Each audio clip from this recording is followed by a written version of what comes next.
video. There we go. It begins in 3, 2, 1. Clowns, clowns, and more clowns. I think they're funny. They're crazy, but they're kind of neat. They seem so free. I think I'd like to try it sometime. All those people are right. Clowns are funny, crazy, neat, and free to do all kinds of things we might not ordinarily do. Now there's a good boy.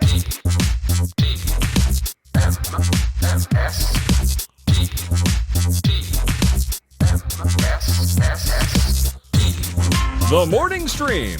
Monkey wannabe.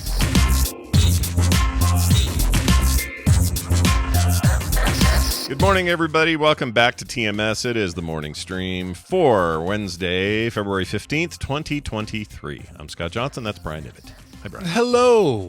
Hey, man.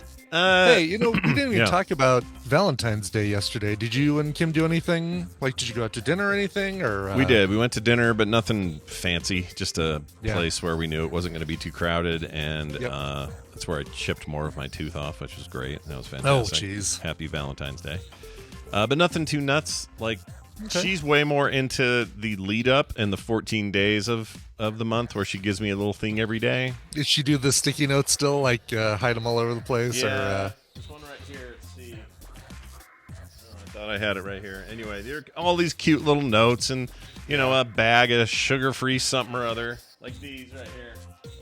Oh, no, those are gone too. Shoot. I must have eaten them all. Anyway, she got these sugar-free monk fruit sweetened little candy things, and she did that for a couple of days. She got me. Oh, she did get me this bag. I'm such a sucker for these, and they always jack up my guts, but I don't care. These Snyder's.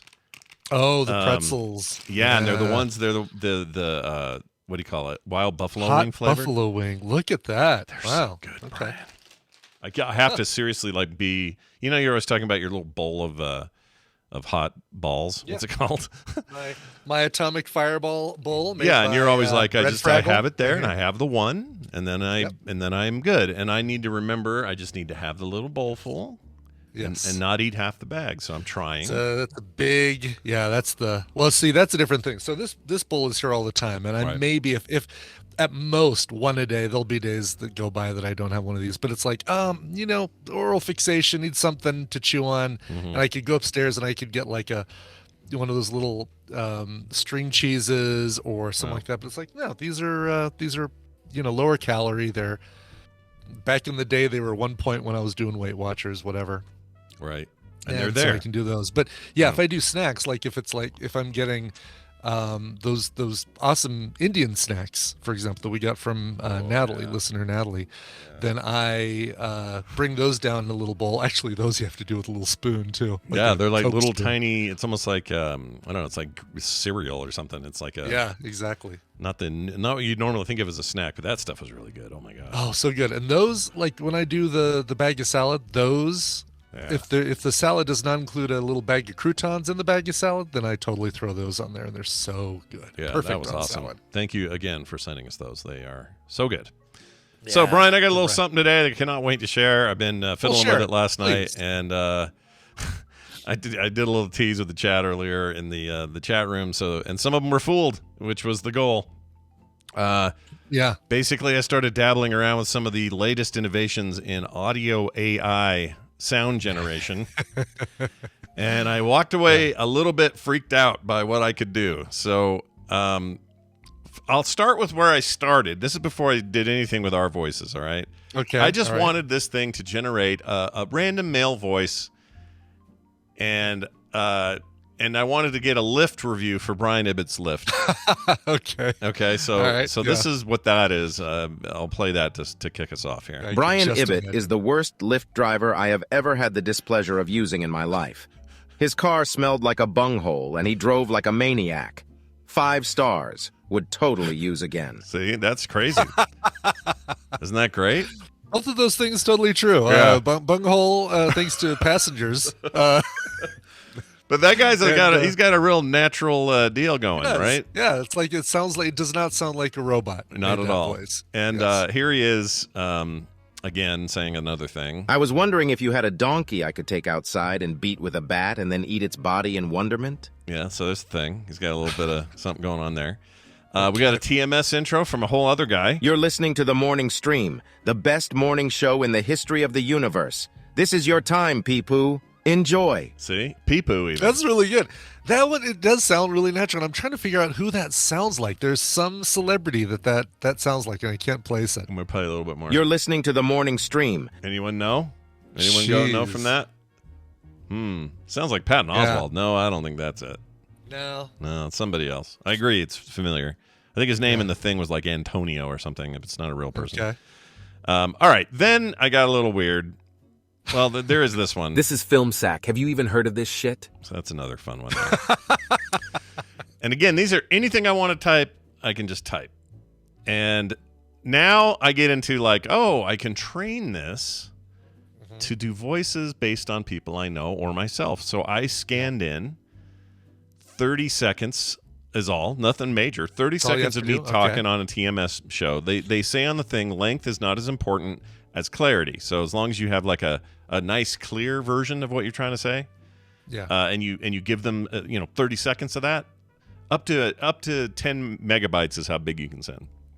It will take that and very quickly train on it, and it will poop something back. So here's I'll give you an example of me. Let's see, where is it? Where did I do it?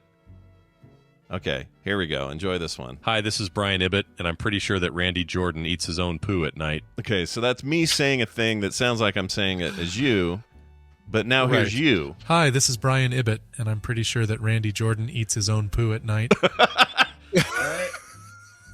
So that's a little weird, right? It's a little weird. So bizarre, yeah. I actually hear me more. So in mine, hi, this is Brian Ibbett, and I'm pretty sure that Randy. When I hear, that I think that sounds just like me to me. But in your case, I think yours sounds just a little off, a little bassy or something. Yeah, there's something.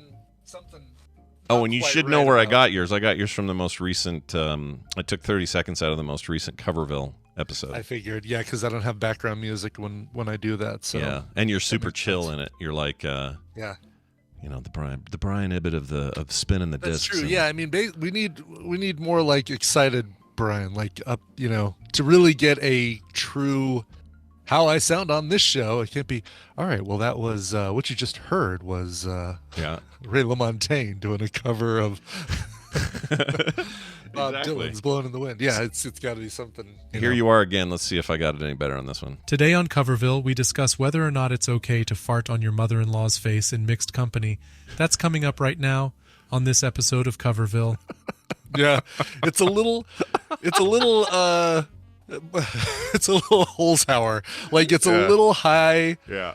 It's a little higher and especially fart on your, like, it's really specific. Yeah. By the way, you could try and convince me all day long that that's my voice, and I'd say no, it's not. But you'd have no problem convincing me that you wrote that. Oh yeah, no, of course. All these texts are clearly from me. Yes, none of these are made up. So so I'm gonna do you in real time right now. I'm gonna have you ask the question: is this that AI voice duplication thing? Is the sentence? Okay. And here you are in one version. So this is what's crazy about this. So here you are, and this is happening in real time. I didn't pre-do these. Here it is. Is this that AI voice duplication thing? Okay, that's supposed to be you, but yeah, it's a little high. That one's a little way higher than the other one, even. Yeah, so I'm going to hit it again. Is this that AI voice duplication thing? So it does it. If I can generate 100 times, and it will always do a different, slightly different. Oh, that's bizarre. Isn't that weird? That's really weird. Yeah. Yeah, very weird. So anyway, a couple other examples. Check this out. Where is it? I can find it. Oh, here's my sister Wendy. You may remember this story, you guys. I'm not sure you remember it, but this is not how she remembers it. Hi, I'm Wendy Dunford, and I loved it when my brother chased me around with what I thought was a hot soldering iron.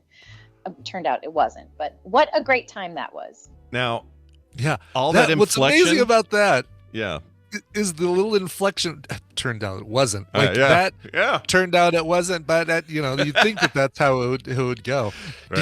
Have you sent that to her? I did, and it freaked her out. She didn't like it. I'm sure, yeah. Not a fan. She thought that was weird. Here's Brian's actual text to me yesterday when he said how crazy this was. So it generated those from you giving it text to say crazy. All right. So that's that. LOL. Yeah. I'm seriously laughing out loud. I can't even right now. You were very mellow in that one. Randy, I fooled Randy this morning because he thought I was playing audio on our little group chat that was like 10 years ago. And I said, no, this is AI generated. Here's what Randy said. Hi, this is Randy Jordan. I like to eat babies. Not my babies, mind you, but other people's babies. Those are the tastiest of all cooked babies. So he got fooled. We fooled Randy with his own voice. It was weird. I couldn't tell by his response because it's a very Randy response. Wow, that must be at least 12 years old. Yeah, no, I think he thought it was real. He may deny it later. I don't know. He may deny it. I'm not sure, but.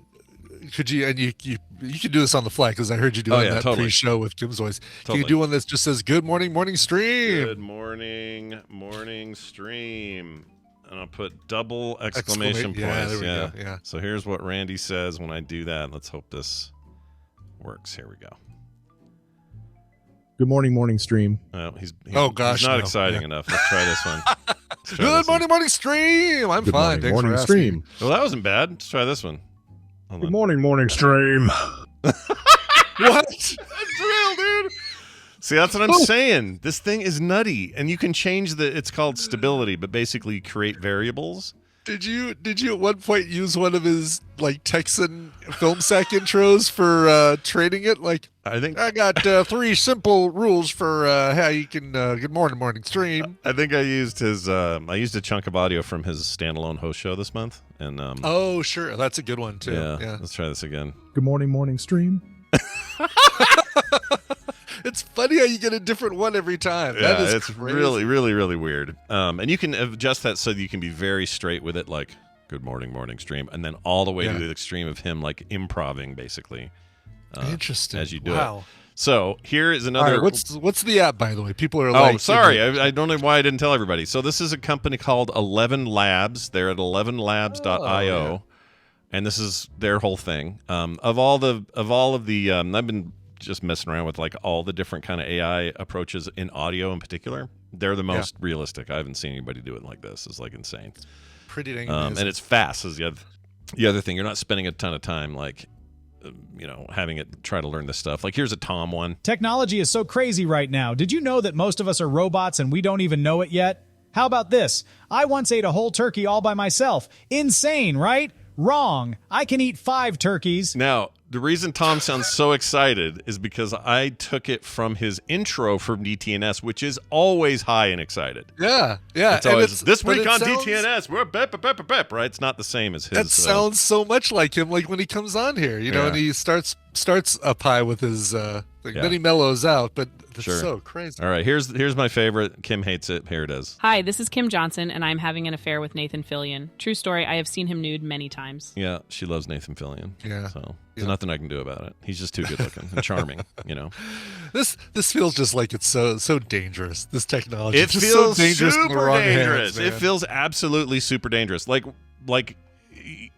you can fool people. Like in particular, I think my stuff. Today on Coverville, we discuss whether or not it's okay to fart on your mother-in-law's face in mixed company. That's me. That's me. That is the out of all of the ones you've played, the one for you is the closest. Yeah, somebody could really screw with me, and it wouldn't take any work to train the thing to use anybody's voice. I could go find a big long interview with, I don't know, Morgan Freeman, and then just completely frame the guy to sound like a psycho on a radio show.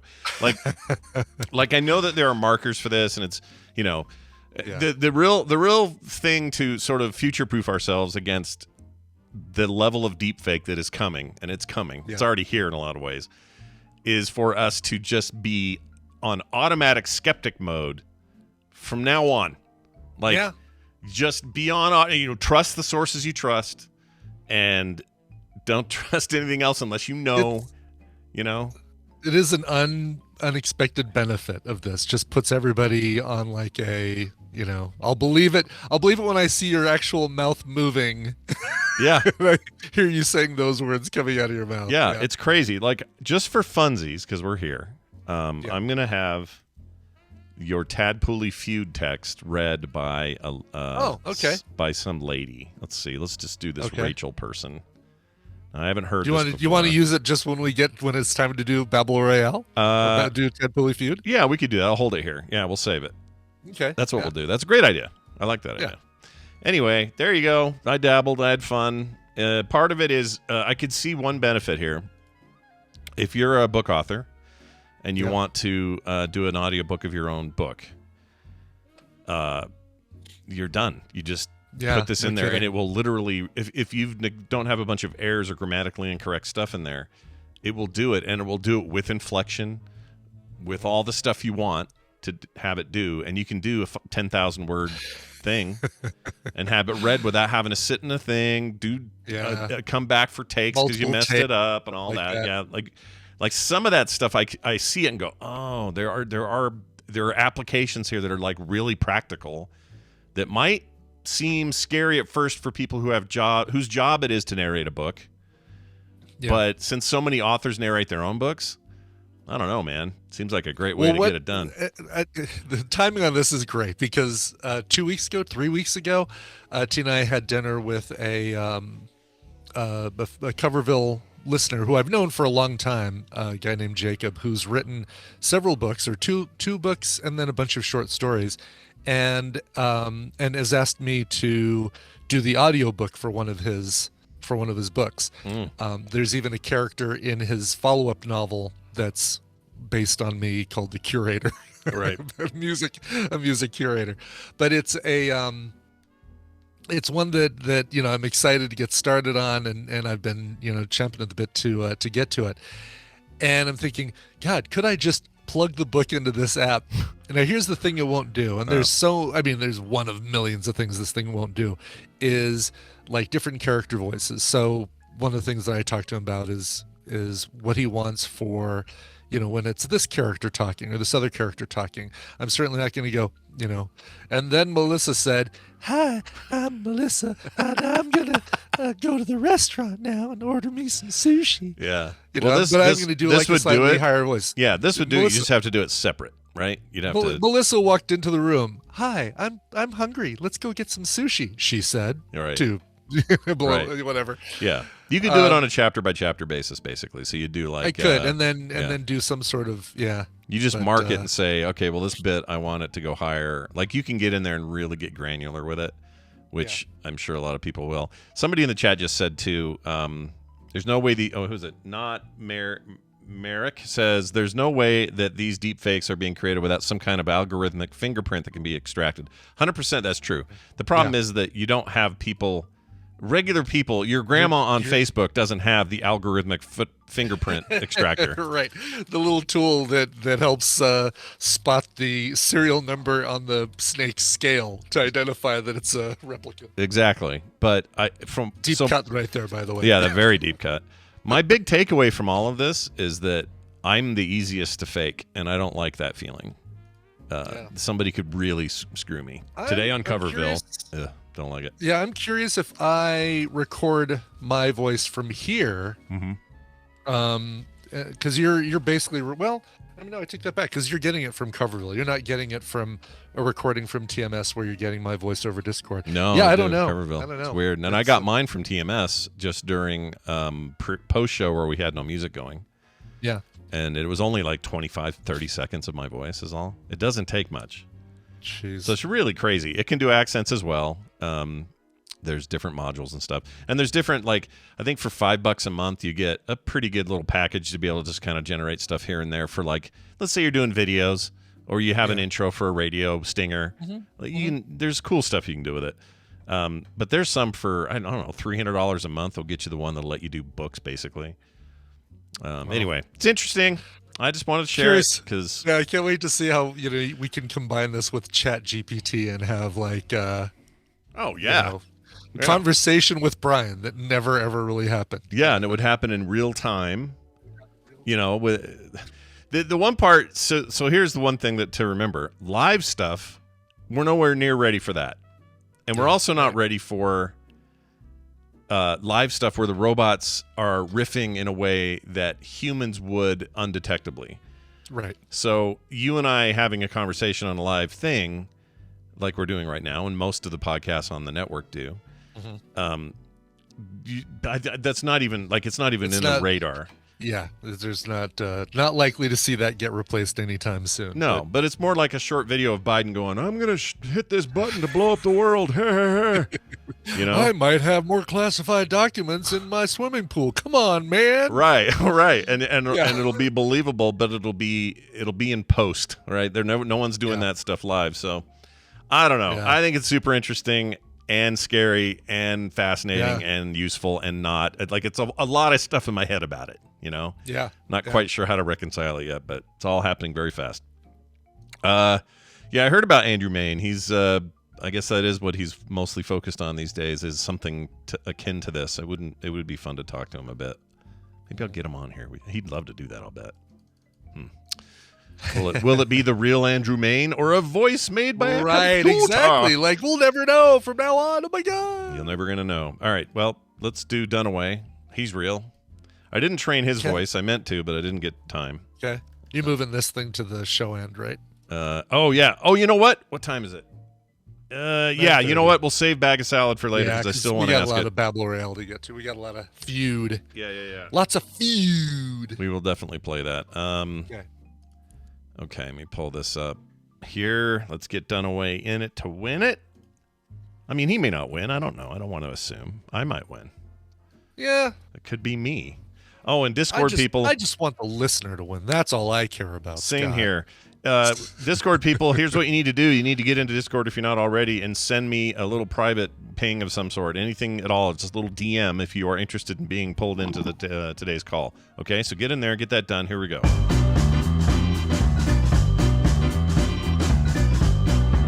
Hey, look there. It's our friend Brian Dunaway. Hello, Brian Dunaway. Oh, hi, Scott and Brian. Oh, hi. Oh, hi. Is this really Brian Dunaway? Well, he was a delay. Is this really Brian Dunaway? Hello. Oh, hi. It really, push the button. You could fool us. We don't know. We have no idea. You could just say, "Oh, there's a lot of lag today. I don't know why." Anyway, continue with your game. Right. Flash Gordon. Gordon, exactly. Gordon. It's good to have you here. We're going to explain how this works in a Randy? second, but first we have to add a listener, and I'm going to take number 3 today, and it looks like number 3 is going to be... Oh, it's Captain Kipper. Goodness gracious. Hold on a second. Cool. Oh, Captain Kipper. Oh, Yeah, hi. been around forever, been in here a lot. I don't know. I can't remember if he's been on this segment before, but we're about to... I don't know if he has, yeah. About to find out. We're ringing him. He's ringing. I see the rings of ringage. And he will be here shortly. His avatar is wearing a patch. He's not answering. It's taking a while. And we got Why nothing. don't you just wait longer? Yeah. Well, Captain Kipper, you had... that ain't working. We're not doing it. All right. Next up is... Oh, damn it. Guess who we have next? Aw. Guess who it is? You don't have to guess. I'm just going to tell you. A small, fiery person from Ireland is here with us today. It's going to be Clare. All you had to do everybody. was say small, and I knew exactly who. I don't know that is she. I mean, you were there. Is she a little? Is she tiny? She's diminutive. She's pocket size. Okay. Yeah. All right. She's Hello. Hello. Around Halloween, she's considered to be fun size. Oh, okay, great. Oh, yes. Those are cheaper, and you get more kids taken care of. Hi, Claire. How are you? Turn off our thing so you don't say this twice. You didn't read the message, did you? No. What'd you say? Hold on. You said. Don't pull me in. I'm in the shower. Yeah, but here's the problem. If you don't send me a message, you don't get pulled in. But instead, you sent one. It's okay. I turned it off. I might not. That's hilarious. All right. Yeah. Quick. Here's a lesson for everybody. I don't actually read the things you send. I just pull you in based on your little avatar. So. Yeah, you just get a little icon in the top corner that just shows that they've said something. Yeah, it's like being It's like being the fourth caller and saying, "Don't take my call. I'm the fourth caller. Don't take it." We're in some noise in the I would be background. like the second, Yeah. I would be like the second caller. Well, as usual, your audio quality is amazing. I hear all sorts of sound back there. What is that? Yeah, could you turn off whatever you've got going on in the background? Yeah, what is that? Is that just What do I us? have going on? Oh, maybe it was. Yeah, shit. Sorry, I had the stream on my phone. Oh, the stream is going. Are you watching another podcast? Oh, I hear me. Yeah. Yeah, listen to you. That's awful quick. Oh, it's probably just your speakerphone. You're probably in the bathroom. Your speakerphone in it. You know. Yeah, that should be better. Yeah, hopefully. much better. All Much right, better. good. Now we have Claire in her pure form. All right, Brian, I'm going to read these. I'm going to read these rules in the voice of this lady. hi. All right, so Rachel The other is going to Brian. read these. Okay. Let's see what she has to say about today's Battle Royale. Here we go. Generating. Takes a second. Oh no. Oh no. It's time to play the Tadpooley Feud. I've surveyed the Tadpool on some nerdy topics, and Scott and Brian will have to predict the answers that they gave us. It's Scott and Brian's job to see how many of those answers they can guess. Caller, your job is more important than ever because you're going to be working with either Scott or Brian. If your team wins, you will get a prize package that includes... Let's give you your topic. That's terrifying. Yeah, it is terrifying. Insert prompt here. Yeah, it's a little weird. All right, well then, what will we win? Could we win? Yeah, well, what Claire could win and then give to somebody randomly in the Tadpool is a copy of The Ascent and Ghost Runner on Steam. Oh my gosh. Ascent is good. That's a real game. Yeah, both of them are. Yeah. Big thanks to Tim Moore for sending those in. The Ascent and Ghost Runner are both cyberpunky games. Oh, cool. Yeah, you even did a theme today. This is great. I love it. Nice. All right. Unintentionally. All right, let's give you guys your topic if you guys are ready. Uh-huh. This is a weird one. However, everybody seemed to get into it because, again, only one person said pass. So... Okay. I hope this one person is always the same one person. I'll bet they are. I'll bet they're like, I just wanted to be first to do the survey for Tadpooley Feud. I'm not going to actually answer any questions. Pass. Fair enough. All right, get ready. Put your hands on your buzzers and give me your best answer to this. Okay. Name a U.S. state that Scott should replace his first... Ryan. You just said U.S. state, so all I got to do is say Utah. All right, show me Utah. Number 3, I'll repeat the question for Scott. Yeah, please. Name a U.S. state that Scott should replace his first name with for a week. Oh, jeez. Utah Johnson. Utah Johnson. That is a very good guess, and 39 people said it, but there are 2 answers that Come on, beat it. Utah. I like the sound of Alabama Johnson for some reason. Alabama Of Johnson. course. Show me Alabama Johnson. Boo! Oh, Yeah. really? Surprisingly, that was number 11, and one person even went so far as to say Alabama Johnson, riverboat gambler. I love it, dude. I freaking love that. Which is accurate. All right, so let me reset your buzzer. There we go. Whoops. Oh, shoot. Hold on a second. You're all good. I wish that question had been name a U.S. state, and then at the end of it was like, this not Utah. Yeah. That's right, exactly. So buzz in for me, Brian. I'll say, let me buzz hard. There we go. Good. All right, good. Okay. We're good now we're back in control here. Okay, Brian and Claire, you've got control of the board. Lots of answers Team Claire available. Team Claire away. That's Claire, right. it's kind Claire of away. how right, Claire. How comfortable are you with the U.S. states, or do I need to guess them? I am fairly comfortable with US states. Okay, good. Ones that will replace Scott's name, that's a bit more. Yeah, it's trickier, right? Questionable, Yeah. right? Yeah, I wonder how many counties of Ireland you can name, Brian Dunaway. Yeah. Yeah. Brian Dunaway. None. Nailed it. Galloway. That's it. I'm done. Galloway. Oh All my right. God, no, it's Galway. It's Galway, Brian. Galway, Sweet Galway. mother. I've heard you say it before.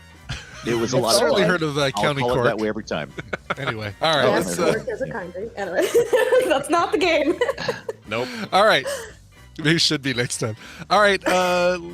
Name a state, a U.S. state that Scott should replace his first name with for a week. I want it to be Florida Johnson because that's hilarious. Yes. Shit. Yes. Someone Florida totally Johnson. did that. It's A America's little Wang redundant. and Yeah. exactly. Yeah. All right. So what do you think, Claire? Is Florida Johnson a good one? Yes, I think Florida Johnson definitely. All All right. Show me. Well, maybe don't show me. Florida but just man. Describe to me in great detail Florida Johnson. Number one answer on the board. Bastards. And we said it wrong. It's actually Flo Rida Johnson. Oh, Flo Rida. Oh, of course. Oh, Flo Rida Johnson. Get that right. I hear you go low, low, low, low. Now, all right. since I feel like they would give Ibbott some love. So what do you think, Colorado Johnson? What do you think, Claire? What do you? Yeah, maybe. I mean, it's not Maybe. funny to Got a say, better but one? it would sound nice. Yeah, it's less fun to say, but it would be. That seems reasonable. Someone would have done that in numbers. Right. Okay. Yeah. All right. What do you think, though, Claire? Does that go for you? Sure, we may as well get it off the board, and if not, we can come back to it. Brian's he's a very attentive lover. He wants to make sure everything is good. Yeah. That's so true. All right. Johnson, Utah Johnson would know. Yeah, that's right. Show me Colorado Johnson. No, Oh, I'm surprised by that. Come on. Yeah, only two people said not Colorado. They feel like Colorado squarely begins to me. Number 40 on the list. And I will say that, and I didn't figure out which one's missing, but 49 of the U.S. states were answered in this quiz. But of course, I only took the top 10. Oh my gosh, really? That's a lot. Yes. Wait, so which one wasn't mentioned, I wonder? That could be like I don't know. I need to go through the list and see which one's missing. Yeah, Hawaii Johnson or something. I'm going to go with Indiana's fun to say. Indiana Johnson. Sure. We named the Scott Indiana. Yeah, see? Got a nice Indiana Jones ring to it. Let's do it. That's right. All right, show me Indiana Johnson. Yeah. Number 5. Nice. Yep. Nice. Puts me a point Already ahead. in the lead just with that one. Yeah. All right. Nice. I like big butts, and I cannot lie. Don't leave that hanging out there like your big butt. Yeah. Carolina Johnson's pretty good, but we'd need a south or north, wouldn't we? Probably. Yeah. Are any of these abbreviated? Unless you combine the two. Yeah, I guess you'd have to tell us, and I don't know if you want to tell us. Are there any abbreviations, Brian, to this? I will say that among the top 10, there are no consolidations. Okay. Fair enough. Fine. I just ruled out like 4 states, didn't I? Not necessarily. Yeah, I guess you did. There's a couple like that. All right, let's do. Somebody said Jersey Johnson, New Jersey Johnson, Sure, or New Jersey Johnson? Yeah, Sure. Let's do that. All right. Show me New Jersey. Johnson. No, show me New Jersey Johnson. Damn it! Yeah, it just doesn't have the ring to it. But it was 21 on the list. 7 people said New Jersey Johnson. All right. Jersey Johnson's pretty good. Jersey Johnson, yeah, and they're again, if somebody prefaced it with an abbreviation that I thought was worth talking about, I brought that up too. Yeah. Or put that on the Okay, list. I got a good one. You got a good one? Give me a good one. Virginia Johnson. Virginia Johnson. Virginia Johnson. Yeah, 'cause it sounds like virgin. That's pretty Does good come for up, all lowbrow humor. It is kind of a euphemism that Scott uses frequently, isn't it? Yeah. That's where my Former head's Virginia going. Johnson. Yeah. All right. Virginia. Show me your Virginia Johnson. Number 6. Yeah. Nice. Claire So should one person know. Claire one person knows. just put Virginia, obviously. Oh, really? Obviously. Wait, that might have been me. That might have been Claire. That's Yeah. maybe not. I don't know. I can't remember what it said. All right, you knuckleheads. What else you got? What else you got? Do you have any, I Brian? do. Oh yeah, I liked it. We didn't already say Arizona. We said Indiana Johnson. Yeah, you did say Arizona Johnson sounds good. Yeah. But is that what the tadpole would have said? I don't know. I'm trying to think of more stupid things. It's a good cowboy name. Yeah. Arizona Johnson. Sounds good. Yeah. Claire does not seem convinced. No. Less than convinced. It's like it's not one that runs off the tongue. You know what I mean? Yeah. I'm with you. Now, do you think they would have went with Missouri Johnson? Missouri? He's got some connective tissue there, I believe, doesn't he? Not in Missouri, I don't think. It's I not don't know. Missouri? I'm thinking like either Maine Johnson or like New Jersey Johnson. Oh, the Maine Some Johnson. alliteration, See, maybe. you're thinking Maine Johnson. That sounds pretty good. It's not bad. Maine Is Johnson. that what you're going with? You going with Maine Johnson? I don't. Sure. All right. Show me Maine Johnson. I'm terrible at commitment. Oh, you did. Yeah, number Look at 4. me. Maine Yeah. Johnson. That's a very, very popular one. Nobody Maine added Johnson. anything to the Maine Johnsons, by the way, like we had some with others explaining Really? what the person would be with that name. Who would be. Right. Yeah. Yeah. Well, this is good. You're killing me now, destroying me. How about some? Are we beating you really good now? Yeah, pretty good. Oh, 14 How about to 5. Kentucky Fried Johnson? What do you think Kentucky about Johnson. Kentucky Fried Johnson? Kentucky Claire. Fried Johnson. Yeah, good answer. All Good right. answer. Kentucky Johnson. All I right, like it. Kentucky. Show me Kentucky Johnson. Oh, Maine you're- Johnson. You're Damn definitely it. thinking the right thing, though. 17th in the list with 9 people. I guess. okay, well, it was close though. Yeah. Okay. That would be That a good gives me an point. idea Got for it. the next one then. Okay. By the way, I did figure out which state was missing, and I'll say it at the end. But Okay. Oh, you did. 'cause I don't want Okay. to give any clues. Yeah, Very curious. Mississippi Johnson. Let's get that done. Mississippi Johnson. All right, show me Mississippi Johnson. Yeah. Number 8. Damn, Yeah, you're back took it in back- back took in it the back. game. Yeah. 1 point Oh, away. darn. Jesus Christ. That one sounded so good in my head. So what else sounds good? Like Arkansas. actually, you know what? Arkansas Johnson's not bad. Arkansas obviously not good, but Arkansas Johnson, I like it. Let's do it. All right, okay. Arkansas Johnson Come on on, the come air. on, come Show on. me Arkansas Johnson. Come on. No, let's see. Damn it. Low in the list, surprisingly. Yeah, only 2 people said it. Number 39. Lame. What about old blues player Minnesota Johnson? What do you think about that guy? Is that a guy? Minnesota. He'd be a Oh, pool I was player. thinking more Wouldn't he be? southern state. Be a pool player. There you Minnesota go. Johnson. So yeah. far, all those southern states haven't made it except for Mississippi. Oh, Florida, I guess. Oh. Mm. I guess 2 of them are. I was And thinking, I like, guess I Virginia. either got to go Tennessee Johnson or all I can think of is stupid names like those. I can't think of anything I was clever. thinking Tennessee Johnson. Like that sounds like, you know, a Western guy. Yeah. Yeah, Tennessee he's Johnson. plays the banjo. Sure. Tennessee Yeah. Johnson, the banjo Yeah, player. I get Yeah. your meth. I got your meth connections and all that. That's All me. right. You guys Tennessee want to do Johnson. Tennessee Johnson? Mm-hmm. Give me a Tennessee Sure. Johnson. All right. Show me Tennessee Johnson. Number 10. Oh, look at Fenton, those points, Tennessee. baby. Yep. Oh, that's good points. That's good points. Really Okay. good points. Doubled your Yeah. score, Mm. basically.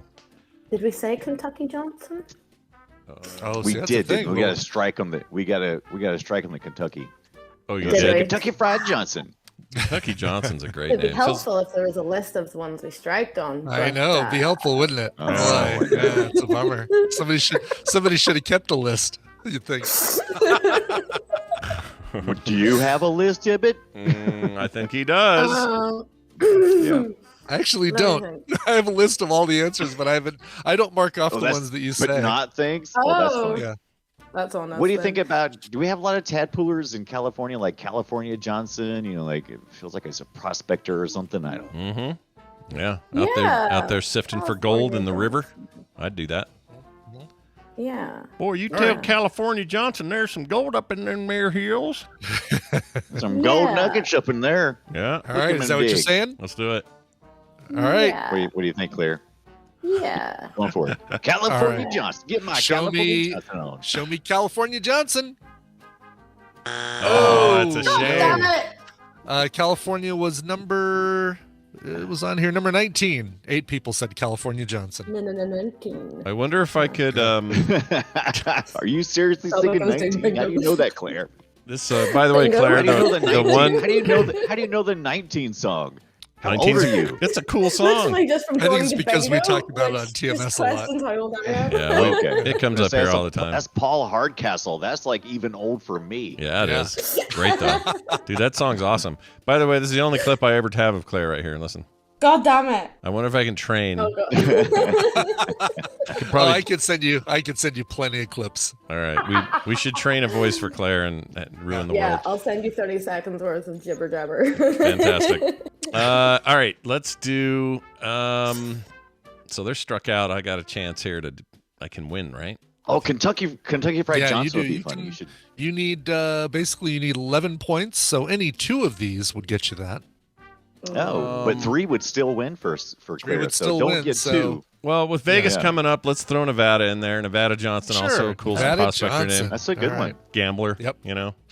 Plus, you like the desert, so it makes sense. All right, show me Nevada Johnson. Damn it. And mercifully, this round is over. Right. How about Idaho Johnson? Is he in there? That is your number 2 answer. Really? Johnson. Idaho Johnson? Idaho Johnson. People really like the sound of Idaho Johnson. Weird one. Idaho, isn't that from Point Break? Isn't that kind of the hey Idaho? Isn't the joke? I thought he was is that Utah. Johnny Utah. Point Break. Utah. I'm Johnny sorry. Utah.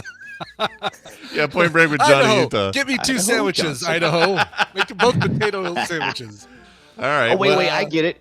what I was- get it. yeah. Idaho. Yeah, I Johnson. am the hoe. Idaho. Yeah, I'm the hoe. Tell us about Idaho. 7 and 9. I'm very curious about what those Seven are. is Montana Johnson, Oh, I like that. That's good. and 9 is Texas. But people seem to agree that it should just be abbreviated to Tex Johnson. Oh, Tex Johnson works. Texas Yeah. Johnson is not as So, alliterative. Not Yeah. Tex. Now, Mex a lot of Johnson. people combined your North and South. We had people who said individually North and South Dakota, but they all felt that Dakota Johnson would be a great one for Oh, you. that's a even good though one. we Yeah, already, it's an we actual already have person. one of those. Yeah. And she's way more talented than me, so don't use that. I just noticed, like, if you say, so Texas Johnson, less alliterative, but Right. Mississippi Johnson, or let's say Yes. Montana Johnson, very alliterative. But if you put Ibit on there, Montana Ibit is harder to say. Texas is. Ibit sounds better. It's so weird. Well, it's because you don't want to do a state for IBIT. You don't want to do a state that ends with a vowel. So Nevada IBIT, you'd have to do it. Colorado IBIT. But if you do, Vermont IBIT, Or Maine Ibit. Maine IBIT, or Wisconsin IBIT. Yeah. Yeah, Wisconsin Johnson. I'm amazed more people didn't say that because Talk about and That's alliterative would smart. it would have to be, Jersey Johnson is alliterative because it begins that's with good J. too.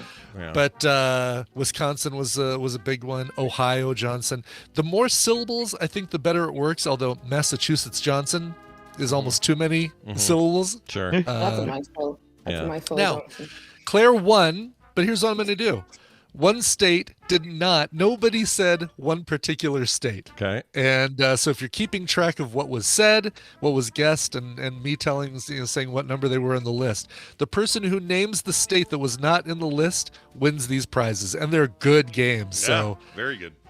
yeah, so I'm going to watch the list here.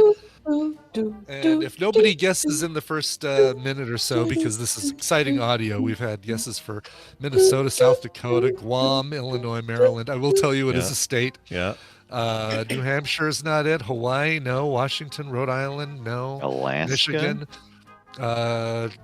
No Well, one's see, got it? People must Wyoming? not be thinking of this state anyway, because nobody has been able to. Oh, there we go. Jeff is a geek. Got it. North Carolina. North Nobody- Carolina.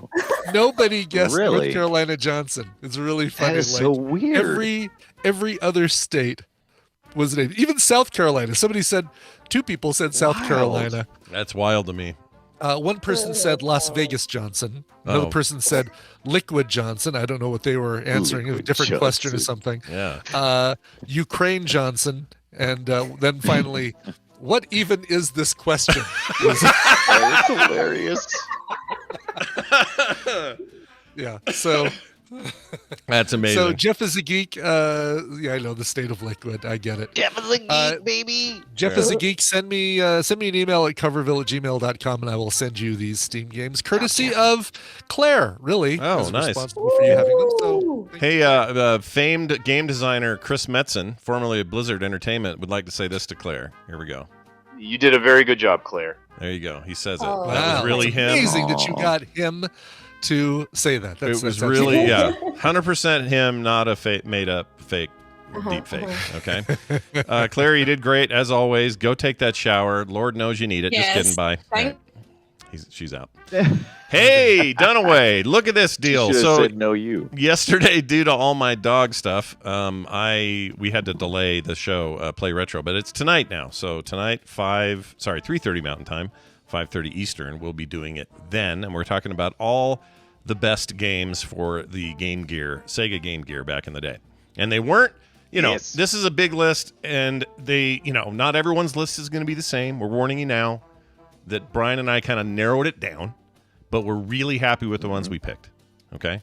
Over 300 titles on there, and even if you get to exclusive games, is still a lot. Right. But we found them. Yes. Wow. We found them. Did not realize there were that many.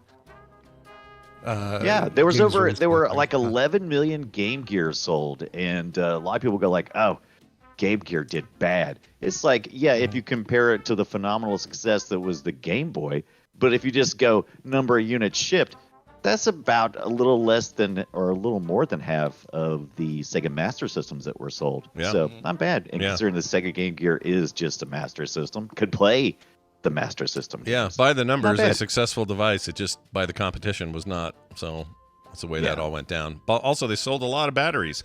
We'll get into that also when we talk about it today. That'll be tonight if you want to watch it live, or you can check the podcast out after. Brian Dunaway, have a fantastic day. We'll see you. Yes. Today. Okay, bye. All right. Who gave us that question again? Who was the creator of the Scott and State thing? that recommended it? I think that might have been me, just inspired by something that somebody had said. Oh, I thought it was. Oh, okay. I thought somebody written in and said. No, that one was not. Some of the feud ones are submitted by people at the end of the survey. You get a chance to submit a question, but I think this case was this case was not. There you have it. Good stuff. We're going to take a break here in a second. Oh, you know what? We got time. Now we have time for the bag of salad question. Let's do that now. Okay. All right. Let's do it now. Sure. All right. Check this out. I have this question. When Brian says bag of salad, what does it entail? Is it the off-the-shelf prepared kind? Or does he prepare individual salad bags in a meal prep form? I ask because I really enjoy salads, but don't enjoy making one. And I'll usually have the ingredients, but will make an easier lunch. All right, that's from Frank Info, who sent that text in. Yeah. I converted it with a voice. It's amazing. Frank Info sounds like that guy that was at the top of the show. It's crazy how that happened. I know, weird. Anyway, how does it all plan out? Because usually it's just like bag of salad, and we don't really question it. We don't go into it further. No, he's exactly right. So it's the ones that come fully, I don't want to say fully prepared off the shelf, but it is a, Dole makes these. The ones we get are from Archer Farms, and they're really, really good. Their Caesar is fantastic. And so what you get in the bag is, a large bag, probably about the size of a small bag of potato chips. Not the take it in your lunch kind of bag of potato chips, but the kind of the medium-sized bag of potato chips. Right. And inside there is, of course, all of your chopped salad. But inside that also is a smaller bag that contains a yet smaller bag of dressing. In the case of the Caesar, it comes with dressing, comes with another bag of shredded cheese, another bag with croutons, another bag with pepper, and what else? I think that might be it for the Caesar. I think there's just the 4. So basically, here's what I do. Bowl, plop. Scissors open the first bag, dump it all into the bowl. Pull out the little bag, open that, cut the dressing, plop. Cut the cheese, plop. Yeah. Cut the pepper, plop. Yeah. Stir it all around. I'm eating a restaurant level salad, a restaurant comparable salad in 30 seconds from the time I pulled that thing out of the fridge. That's fantastic. And and those are they cheaper than if you just bought all the things in bulk and then put them together? Do you know? Probably not over the long run, because I mean, obviously a head of lettuce, going through the process of chopping a head of lettuce down to these, and these are often a mix of like regular lettuce, your iceberg, your arugula, your whatever, maybe even a little kale. There's the one that we get that's like a kale salad. Yeah. But then you've got to buy the cheese and shred it. Then you got to buy a bottle of dressing, that sort of thing. And then what the problem with that is, you buy all those ingredients, and you've saved some money. But now you're only eating Caesar salads for the next 2 weeks or week and a half, whatever. Oh, gotcha. You don't want that. And at least this, today I'm having a Caesar salad. Tomorrow I'm having there's one that's like an avocado green goddess kind of salad. And then this one is a barbecue chicken salad. And it's really, really, it comes out really easy and comparatively inexpensive for the variety that you get. Nice. Well, there you have it. Yeah. What was his name? Joe? No. Frank Info. You've now got Frank the info. Yeah. You have all the info. Now he's Frank. got the info, and quite frankly, I hope he enjoys. I hope you do as well, and you will. That actually sounds good. That's a good variety way of doing it. I should do that more because I have a lot of samesies sometimes where I'll get all the greens and do all the separate, and I don't know how to mix it up. So maybe buying the bag like that's the better way. Give it a shot. See what you think. Like it is, just have Kim pick one up the next time she goes to the store and see what she thinks. All right. It's yeah. I swear by it. I keep threatening to record a little video showing how quick and easy it is, like a real-time video of here's how quickly I'm eating salad. You should do it. You should do it. It'd be the hot new trend on Reels, TikTok, and YouTube Shorts. Let's make it happen. Yeah. Brian's new foray into social media about to explode making salad. Yeah. Well, I know a good site that can do voiceover for you. All right, let's move on. Oh, good. Perfect. Let's go to a commercial break. Not really a commercial. It's just a song. It's a song. Brian's going to play a song. Commercial for a band, basically. Yeah, commercial for a band that you want to go out and buy their music. Brian, tell me how. Oh, tell me who it's brought to us by first. Oh, sure. This song is brought to you by the Loud Thumbs podcast with Hailfront and Friends. Get it wherever you get your shows. Nice. Very nice. Go check that show out. All right. Big thanks to the Syndicate for sending this one. They're the commercial provider here. This is a Toronto-based alt-rock group called Birds of Bellwoods. This is their brand new single. It's called Figure It Out. Comes from their new album, which is called Everything You Want. Catch them on tour starting this spring in Canada. Going through Oshawa, Toronto, Ottawa, Montreal, and more. Tickets are available right now. Here is Toronto-based Birds of Bellwoods and Figure It Out. Oh, that's the song. All right. Yeah, it's Figure It Out. Figure it out for yourself. All right, figure it out for yourself. We'll be right back with Tom Merritt and more. Stay tuned. What you are about to see and experience is a most unusual video. This video offers you a date, much like a sexy 976 telephone date, but for far less money. Also, there's much, much more. Will you play Nintendo with me?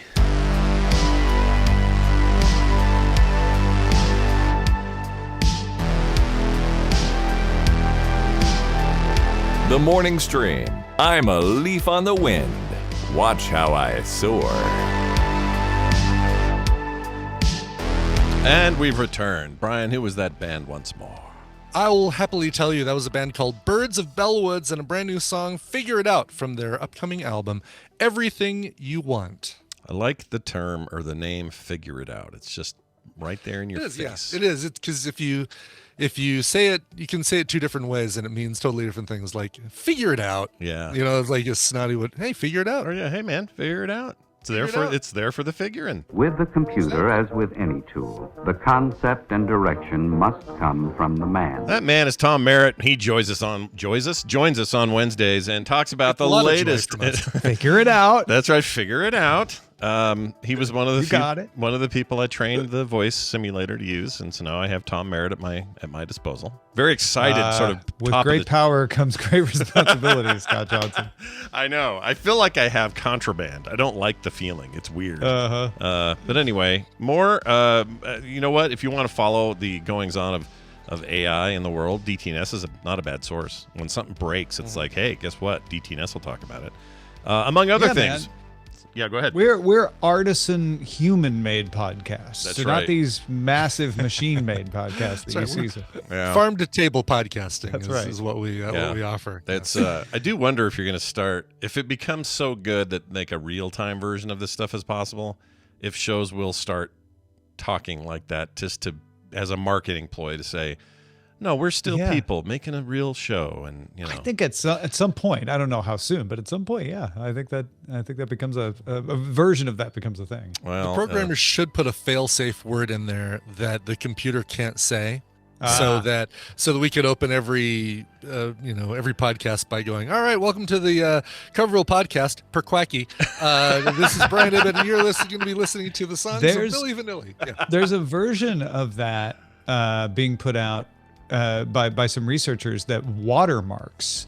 So basically it says it will it will use the generating AI will use certain words more often, and so you'll be able to tell its style, whereas humans have much more variation. So in places where you could choose 5 or 6 words and they'll all pretty much convey the same meaning, you could tune the AI to choose one more often, and that way be able to tell, oh, that must have been machine generated. Right. Interesting. Okay. And that'll only come from, I guess, companies or AI researchers who are thinking to do that, right? It's a watermarking system, not a preventative, right? It's not a right. detection system. It's like, oh, if you want to make sure that the stuff your machine code generates is detectable easily, you could use that watermarking system. But if anybody who doesn't use that, any kind of open source thing out there that somebody tweaks not to use it, it would be able to get around it.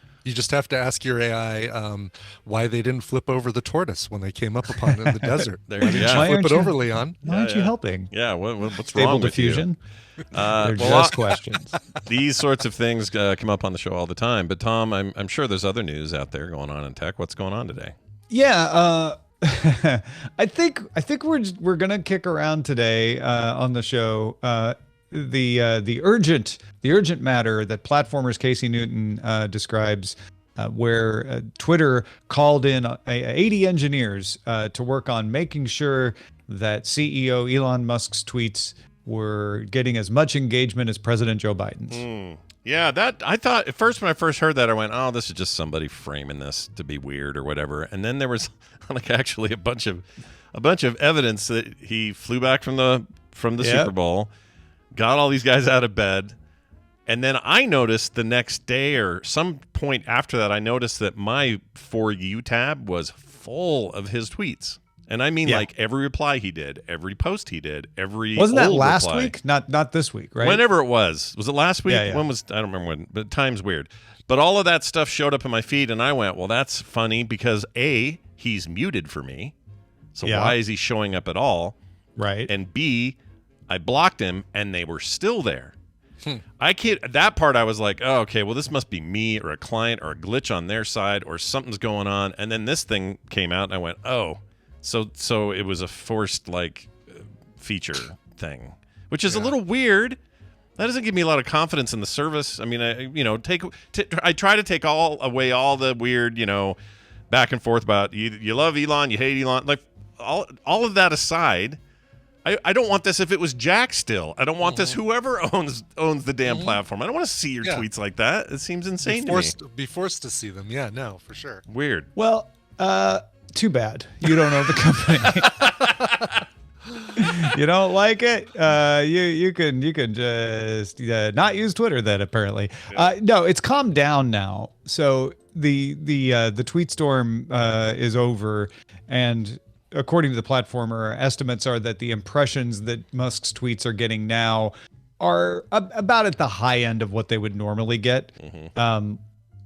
But yeah, it certainly caused me to unfollow him because I'm like, I don't want to. If I'm just gonna see him anyway, there's no need to follow. Yeah. And then they did subside, and it was only in the For You. If you switch to following, they went away. Right. Sure. So you had some control. But yeah, I do think it is worth kicking around, what we should think, if anything, about the idea that a CEO comes in and requires 80 engineers to scramble in an afternoon to tweak the algorithm to put their posts first, and then essentially uses live Twitter as a staging platform instead of checking it out first to just flood your feed before they were able to tune the algorithm. According to platformer, this is now called the I'm trying to find the name of it, but it's a high influence user thing. Okay. Does that mean anybody with it? Like, let's say somebody's got 5 million. Power user multiplier. Gotcha. Power user multiplier. There is one power user. Okay. One person qualifies, and his name is Elon Musk. Yeah. So I'm trying to have the attitude of, okay, but the long-term goal of this, is it that people with a ton of followers, let's say 5 million or more followers, are they meant to also increase their engagement? Was there something wrong, and that he just used himself as an example to like fix this? Again, devil's advocate here. He wanted to know, like any person in charge, he wanted to know why his thing wasn't working the way it should, and he demanded it be fixed. Okay, all right. So they fixed it for him. Yeah, there was no underlying problem. That is one of the interesting things about this whole situation is the engineers don't really know why his tweets were not receiving the engagement. That's the thing that we forget about algorithms. It's not like the engineers at these companies like Twitter and Facebook know exactly what their algorithms are doing and they fine-tuned it to their evil plan. They sort of can push them one direction or other and see what happens. And what was happening with Musk's was that his engagement was going down. His weren't being promoted as much. And whether that was a malfunction, which it definitely could have been, or whether it was just because people were less interested and the algorithm was responding that, it also could have been that. They didn't know, so they took the filter off. They basically kludged it, if you believe what platformer sources are telling them. They took the filter off, which caused everything to be Musk in the For You feed. Then they fine-tuned it to kind of bring it back down. But it is specific to his account. They still don't know why the algorithm did that in the first place. They haven't fixed the underlying problem or discovered if there was an underlying problem. They haven't discovered an explanation. These algorithms are as much of a black box as ever, which is why we see so many problems with them that some people attribute to malice, but more often than not, it's unintended consequences. Yeah, it's fascinating how this stuff gets done. I mean, I find I'm both annoyed and interested in how that stuff works at the same time, if that's possible. Kind of like this deep fake audio stuff. I'm both fascinated and horrified. Yeah, right. By it. It's hard not to be, I guess. But that is the fun therein of the Daily Tech News Show. It's also very informative. So if you guys aren't already checking it out, you should be, because topics like this get discussed all the time with really smart people. Justin and I switched places this week, so I'm on tomorrow. He's on today. And really looking forward to tomorrow because apparently there's something big happening I don't know about. And I'm we've got Sean Hollister from The Verge on, and all he could tell me is, you should have me on the show Thursday. And I said, great. So wow. Yeah. And knowing what kinds of things he usually covers, I figured it was a good bet to get Scott over there because I think it'll fall in his bailiwick. So keep an eye on that tomorrow. Yeah, it's going to be great. Tom Merritt, anything else going on in your world you'd like to tell the fine folks about? Yeah, there's that. Of course, dailytechnewsshow.com. We're going to be talking about Stephen Wolfram's explanation of ChatGPT, one of the best explanations of ChatGPT and how it works on the show today.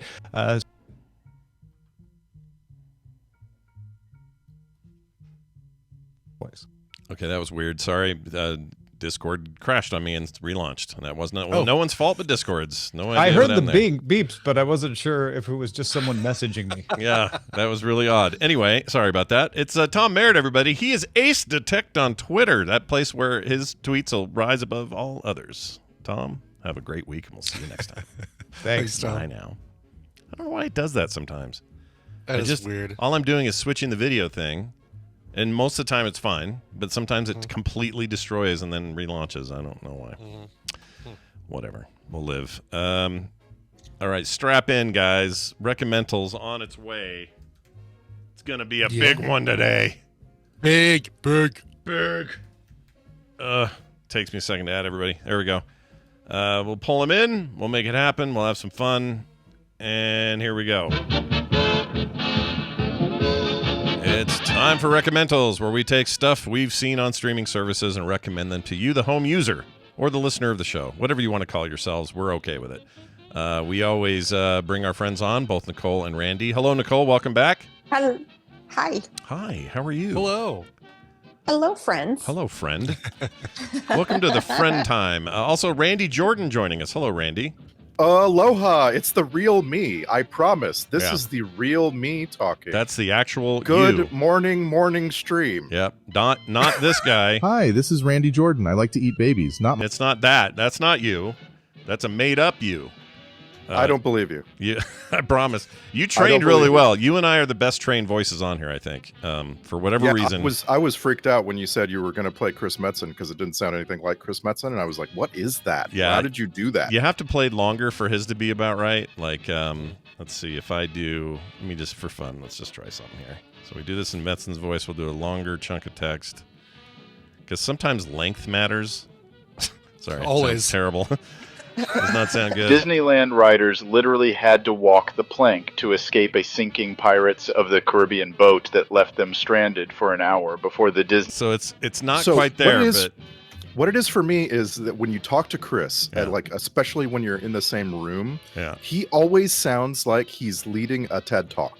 Always. Yeah. Oh yeah. And so like I can't take that sort of like casual sound. No, I get you. I need Chris to sound impressive at all Who's times. ready for my AI voice? Yeah, we need stage Chris, man. That would be cool. That's right. That's yeah, the mine. one, I trained him off of a phone call interview that he and I did, years ago, and it's about the best audio quality I could do. So that's the other thing it replicates. It replicates the mic you're on. Yeah, the one for Wendy is dead on her microphone for Therapy Thursday. It's like, yeah. Isn't that weird? Hi, I'm Wendy Dunford, and I love. Oh, it's so weird because she always talks on her phone, like her speakerphone, to us, and they replicate that part of it. If anything, that's creepier. But anyway. Another thing I'm noticing is that you have a sense of who you should probably talk to before doing this, right? Like you knew very, very well that I would love for you to do this kind of thing, right? Of course, yeah. But there's other people that you should be like, I better get consent. Yeah, no, exactly. Like Carter won't let me do it, for example. She's like, you do not have my consent. Kim was just weirded out by it. Even though I know she would have that affair with Nathan Fillion given the chance. Just kidding, dear. Just kidding. I'm kidding. Anyway, well, let's do these. I wouldn't do this for Veronica Belmont without asking her. No, hell, Okay, oh my exactly. gosh, no. Perfect example. Yeah, Perfect. she would murder me. Oh my gosh. You get to see the anger, the anger of Veronica Belmont that we saw during Frog Pants All Stars. Basically, I ain't doing that. All right, well, let's get to it here. We got some recommendals, right? Brian, we're going to start with you. Okay. With your recommendal, give us a little a heads up on the clip here, if you would. Yes. So this is a film.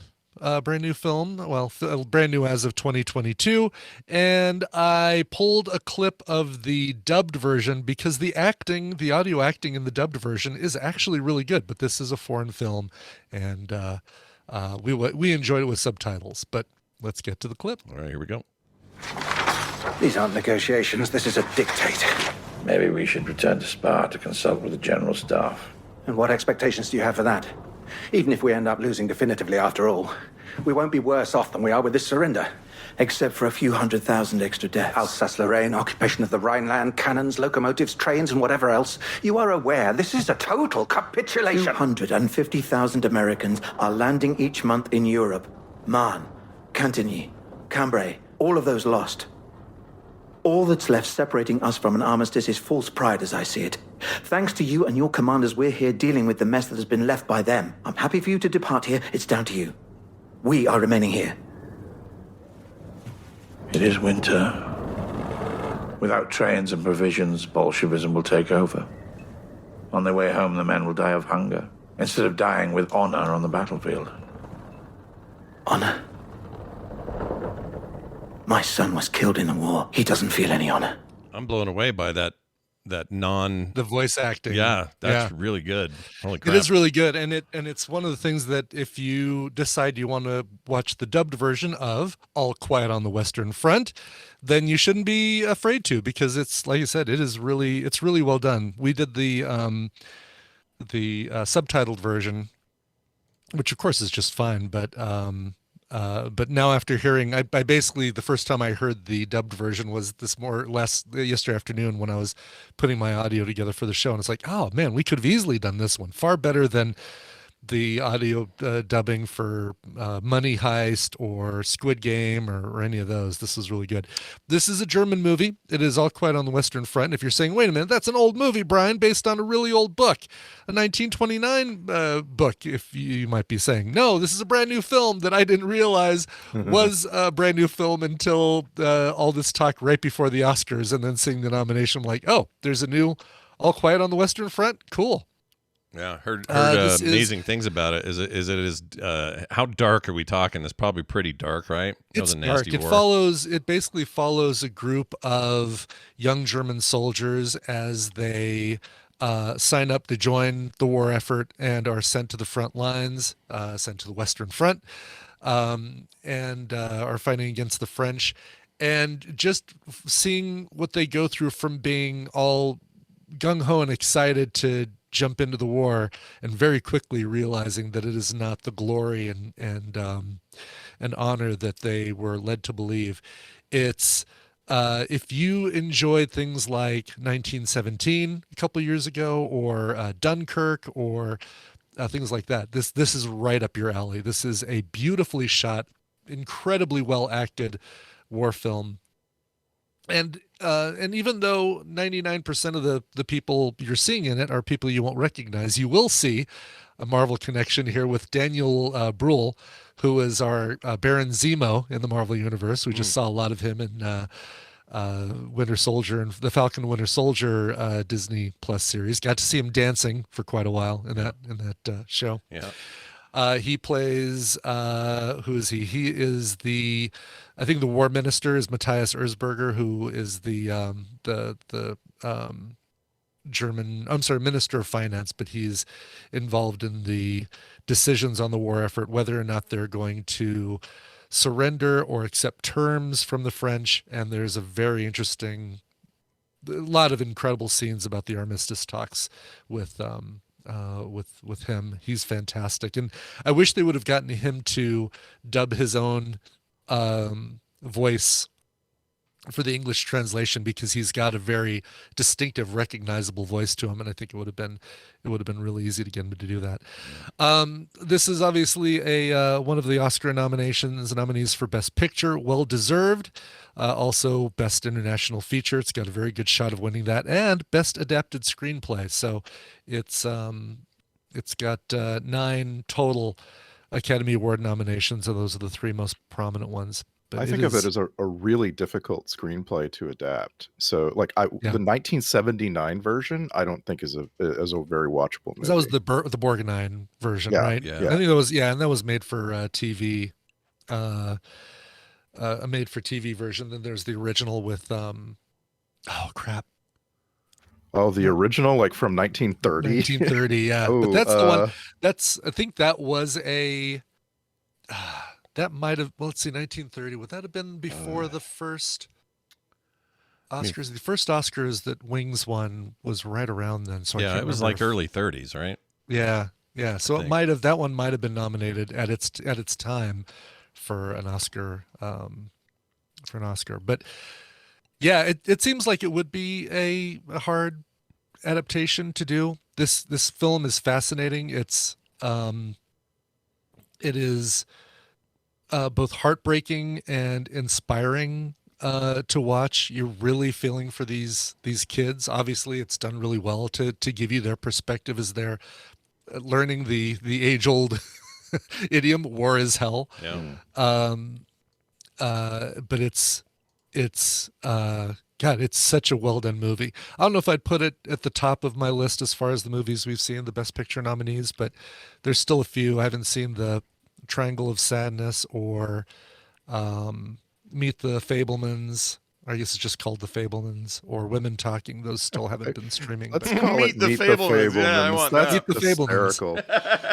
That's the long-running Meet the Fockers sequel we've been waiting for all this time.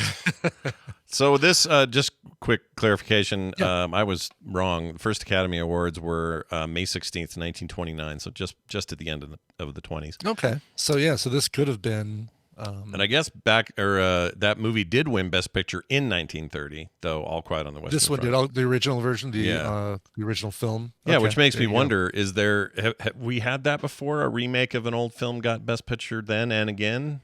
Does that ever happen? Grit, I think, got, I don't know if it didn't get Best Picture this last time around, but it did get nominated both times. Right. Absolutely. Yeah, both definitely shared nominations. I just wonder if anything's ever won I don't twice. know if anything... Oh, Star is Born. That's about at least one Best Picture. The Judy Garland one and the Barbara Streisand ones, both. Did they both win? I Wait, think they did both that? won. Did the new one I win think Best the Picture? Maltese Falcon Oh, Maltese Falcon. Did we have a new Maltese Free Falcon? Ranger says that Stars Born didn't win Best Picture. I know the Gaga one didn't win, but I thought the Chris Christopherson, Barbara Streisand one did. You were saying like the first two, not the new one. Yeah, not the most recent one, the first two. Right. But I could anyway. Be I don't know if that's an interesting. That would be a big deal if somebody did that. Would be. Yeah, that'd be. And it's. Oh wow! Free Ranger says none of them won. Okay, I could have sworn that, like, if you would have had me put money on it, I would have said the Judy Garland one for sure won, and I was pretty sure the Barbara Streisand one didn't. But interesting. All right. Yeah. So yeah, I think that would make this. And you're saying Maltese Falcon? Has there been more than one? Yeah, I didn't know there was a new one or a newer one than the one that happened. Well, there's the Marlowe, which is coming out. Oh no, that's Sam Spade. That's a different deal. detective. Yeah, there's a newer Maltese Falcon. I didn't know that. I would watch that. I like the first. I wouldn't one. be surprised if multiple versions of West Side Story have won, or at least been nominated. But both have been nominated, and the first one, again, I'm questioning all my Best Picture knowledge here. The first one, I think, won obviously. But bottom line, you're saying you totally agree with All Quiet getting nominated this year. Yes. Oh, without a doubt. And compared to Avatar and Tar. Yeah, Avatar. Not since Fargo and Argo have we seen Best Picture names fully contained within another nominee. Yeah. 2 different years though. But yeah, I'm trying to think of where I'd put it in the list. I know most people have Elvis and Avatar and Tar all, like why are these even on this category, I would put right? Elvis for sure. I would put on that list. I really enjoyed Tar as an exploration of the character. Yeah. But Elvis I thought was as egregious as making the main character a non-influence on their own life as much as Blonde was for Marilyn Monroe. Yeah. So do you of all the ones you've seen, which would you say, not your favorite, but what do you think's going to win? Oh, see, Everything Everywhere would have to. I can't imagine it not winning at this point. Like, really? What could you do to not have Everything Everywhere win Best Picture? I don't know. I don't know. It seems a little too out there, man. Seems a little too. I don't know. A little fantasy. I'd still put Banshees of Inisherin above Everything Everywhere All at Once and above Top Gun Maverick. So those are the ones I haven't seen. Triangle of Sadness, Fabelmans, Women Talking, and oh my God, that's it. I've seen all the other ones. So those 3 I still need to watch. But I'll bet Banshees wins. My prediction is Banshees. I love that movie. Yeah. I don't know if it will for sure, but if I had to put money on it. Yeah, and Triangle of Sadness being a satirical comedy, play on the uber rich, it's going to be enjoyable, but it's going to be it's not. I don't expect it to be Oscar material. Yeah. Well, we'll see. Fabelmans is a love letter to Hollywood, and Hollywood loves, as we've seen in the past, Hollywood loves a love letter to itself. Yeah, it also loves to give awards to people who've won many, many, many awards. It's just outrageous. Like, I keep hearing people who are so outraged that the Fabelmans stars a bunch of not Jewish people. Oh, is that a thing? I didn't know that. I just know why are these not Jewish actors all in this movie? I only know about the Riddler. I don't know anyone else in it but the Riddler guy. I can't think of his name, but the Riddler actor. I would like to unpack this a bit more in a couple of weeks, but I feel pretty strongly right now. All right. Well, there you go. Go check it out. Brian, the title so the once movie I again. actually talked about was All Quiet on the Western Front, which is on Netflix.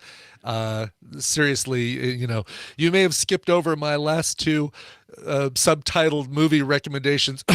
Parasite, but don't skip on this one. All Quiet on the Western Front. Okay. Boy, you got to get that cough looked at. It sounds. I really do. Yeah, it's like coughing out these great movies. All right, I'm going to play Nicole's thing. And Nicole, I've been looking forward to what you watched for a while now, so I'm anxious to hear what you have to say. Any kind of setup you want to do here? No, I just happened upon it on Apple Plus, and it was funny because I set it in my watch list, and it showed up as a trivia question in an SNL skit. Oh, just recently. Weird. I know the one too. Yeah, that's very weird. oh, that's funny. Yeah, what an odd bit of happenstance. And it's an anthology, and I pretty much binged all 8 episodes at once. All at once. And I haven't done that in a while.